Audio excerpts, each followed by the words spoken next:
If you're a regular viewer of my videos, then you would know that making any type of K-pop news or K-pop related drama videos isn't exactly my usual content. That's mostly due to the fact that I tend to get pretty heated during those videos, and being angry isn't my favorite hobby of all time. But oh boy, today I'm about to get very pissed off, so I'm warning you now. I am an army, as most of you probably know, but I don't want you to look at my video from that perspective. I'm simply someone who loves music. Many different genres, many different artists, BTS included.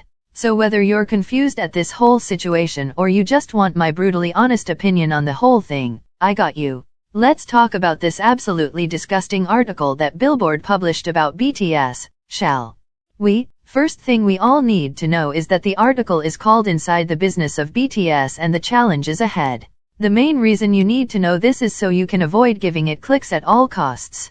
That's how these incompetent journalists make money, so please just look for screenshots on Twitter and read them, or simply watch this video for explanation. Do not read the actual article off of their website, I'm legit begging you. If you've been an army during the time of like 2017 and 2018, then you saw the way BTS was treated before they blew up, if we can even call it that. I've personally been an army since late 2016, therefore I'm not speaking from my ass on this when I say that they were treated like garbage. For Western media they basically weren't a thing.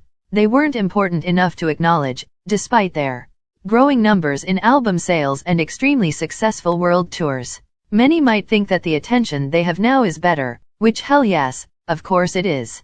But in a way it isn't really. Not at all. Western media knows them. They want them for every possible interview out there. But the amount of disrespect and straight-up xenophobia these guys experience as a result is astonishing. They are a way bigger target for idiots who think they can express their hatred all over social media. Especially since none of the BTS members are American or Western in general. They are Asian, which seems to be a big pain in the ass for way more people than it should be. Not just regular people who clearly need to sort their lives out, but also big corporations and media outlets, such as Billboard. This article is a pure proof of that, and it's disgusting in every sense of the word. Oof, I'm already feeling myself sweating from the high pressure. But we are just starting. The article in the very first 3 introduction sentences under the title already manages to make me wanna throw me phone out the window. They refer to BTS as it. Now I get it, man. We are not all great in English. It's a hard language. I make mistakes as someone who doesn't have English as their first language. So I got you, we're good. But for the loving sake of Christ, don't be a fucking journalist if you don't know second grade grammar. Find a job where you can be embarrassing by yourself. It's clear this was intentional to make BTS seem less valuable or less worthy, since it is used when referred to objects. It is a way to look down on someone, and everything that follows is exactly that. Billboard treating BTS as less worthy just because they are Asian. If you think only BTS are the ones getting dragged by this article, well, you're too positive, darling. Step off of cloud 9. The article refers to fans of BTS as individuals who support them with almost a religious fervor. Already typing that out makes my skin crawl. It's nothing new for boy band fans, mostly women, being called different names all the time, referring to them as crazy or obsessive. I've been in the Justin Bieber and One Direction fandoms. Believe me, I know. But what sets us apart from other fans is the diversity and devotion we have for these 7 men. We don't only support them because they are hella hot or because they make catchy music. We support them because of the shit that they got us through in life. Because of every single lyric we can relate to. Because of all the times they were the only ones we could go to, that being by listening to their music, watching their shows or V-Lives. It's also their bond with each other and with us that is so different from what you see everywhere else. I don't think anyone can have a stronger bond than we have with BTS. Yes, they may not know each of us by face and name, but they appreciate and love us for everything we do for them on a daily basis. But I wouldn't expect for someone at Billboard to understand that. Hell, they barely acknowledge BTS as human beings, so what did we expect? Of course we can't have this useless article without them mentioning their military service at least once. It's rather annoying, because Western media always seems to portray it as their way to the depths of hell. Government's way of destroying their careers and them as humans. But it's not even 1% as dramatic. They train to be prepared in case of a war. It's the way this country's law works, and that's all there is to it. Nobody came from there half dead. They are going to be okay, and it's their own business when they will go and what other members will do while some of them are serving their time. No need for anyone else to poke their nose into it. Moving further down, we have the article saying it remains unclear whether anyone could replace BTS on the company's balance sheet. I hate to break it to you, whoever the fuck wrote this crap. BTS aren't a number. They aren't a bag of chips you can just use for a bit and then toss it in the bin. They are artists who seem to be well respected by their company. I don't think HYBE has any intention of trying to replace them. Yes, the way they market mainly TXT is questionable at times, but there isn't another BTS copy they can produce. They know that.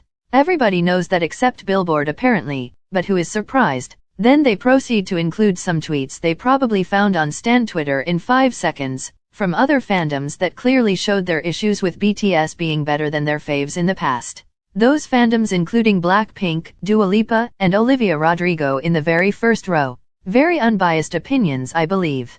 I don't know who approved of this, but they clearly know nothing about journalism. Objectivity is everything when you're laying down certain information. Please someone inform them that Stan Twitter isn't exactly a reliable force, especially if you don't know where to look or how to fact-check what you read. I thought we were all taught that in middle school, but apparently not. Now we are at my absolute favorite part. Chart manipulation. If you don't know yet, BTS has recently been accused of manipulating Billboard charts by their fans mass buying their songs, more specifically Dynamite and Butter, which is a reason why they got that #1 spot. Let me clear it out right away and say that there is legit no proof to back these claims up. Some butthurt fan of another artist pulled this out of nowhere and so many ran with it. 'Cause that's what we do nowadays apparently. Nothing that their fans ever did was proven as illegal or against rules that Billboard set itself.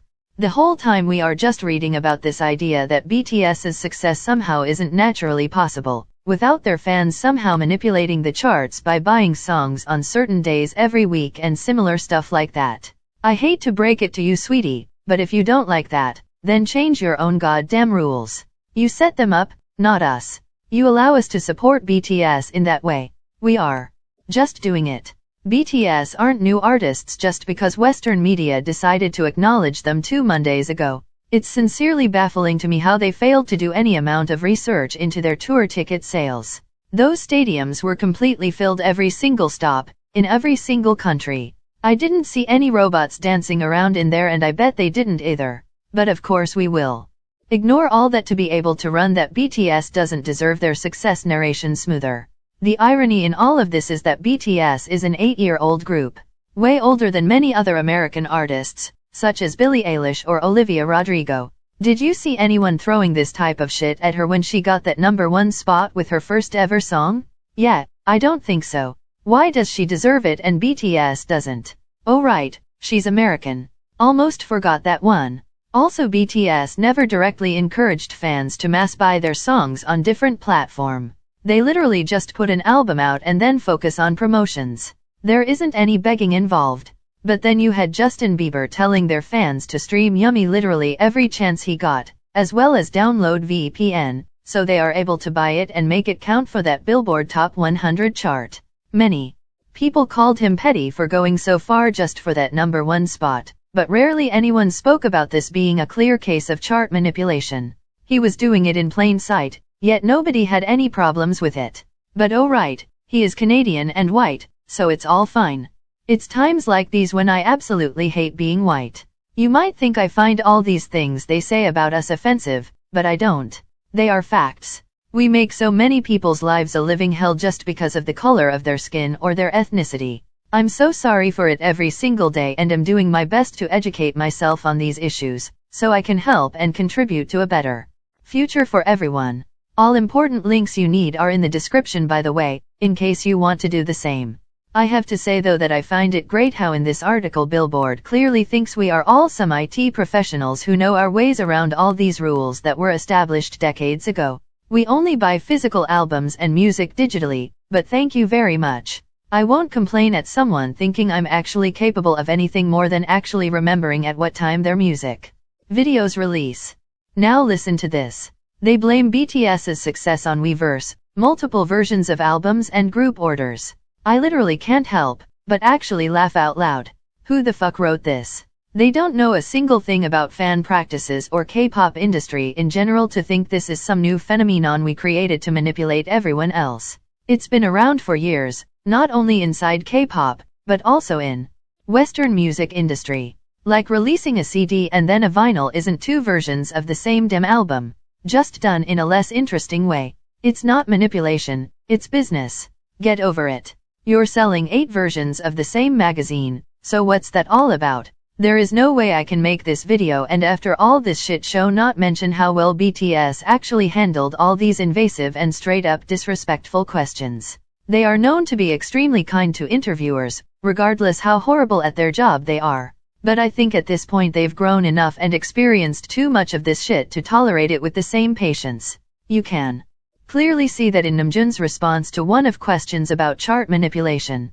I don't think we could ever be part of the mainstream in the US and I don't want that either. Our ultimate goal is to do a massive stadium tour there. That's it. But if there is a conversation inside Billboard about what number one should represent, then it's up to them to change the rules and make streaming way more on the ranking, slamming us or our fans for getting to number one with physical sales and downloads. I don't know if that's right. It just feels like we are easy targets because we are a boy band, a K-pop act, and we have this high fan loyalty. In conclusion, I'm tired. We as a fandom are tired. I'm sure BTS are tired of this bullshit too. We have to keep justifying our music taste to literally everyone. From stupid writers at Billboard, to our own friends and family. BTS has to keep justifying their success like they didn't go through literal hell to get here. But all of this only shows how big of a problem racism and xenophobia still are, especially in America. It's not us or BTS who are the problem. It's everyone who can't accept people of different races into an industry that should be open for everyone. And with that said, I'm out before I lose my actual mind. See you again very soon. Bye bye.